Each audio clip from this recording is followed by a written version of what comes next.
నిర్మాత ఇన్వాల్వ్ అయి తీస్తే రిజల్ట్ ఒకరోజు తప్పు జరగచ్చు, మళ్ళీ తప్పు జరగదు. సక్సెస్ఫుల్ సినిమా వస్తుంది.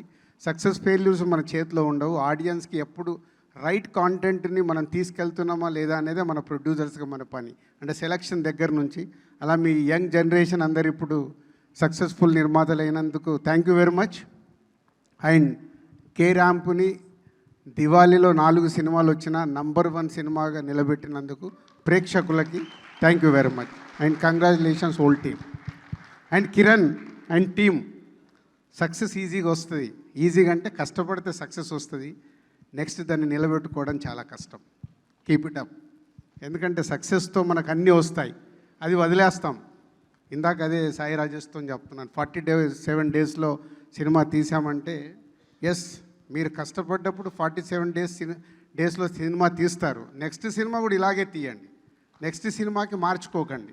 ఎందుకంటే మొదటి సినిమా మీకు ఏదైతే ఇచ్చిందో దాన్ని ఇన్స్పిరేషన్గా పెట్టుకుంటే మీకు సక్సెస్ఫుల్ కంటిన్యూ అవుతాయి. మార్పు ఎప్పుడైతే తీసుకుంటామో ప్రాబ్లం కూడా అక్కడే సక్సెస్ వదిలేసి ఫెయిల్యూర్స్ రావడం మొదలవుతాయి. Keep it up. ఇదే ఇన్స్పిరేషన్గా పెట్టుకోండి.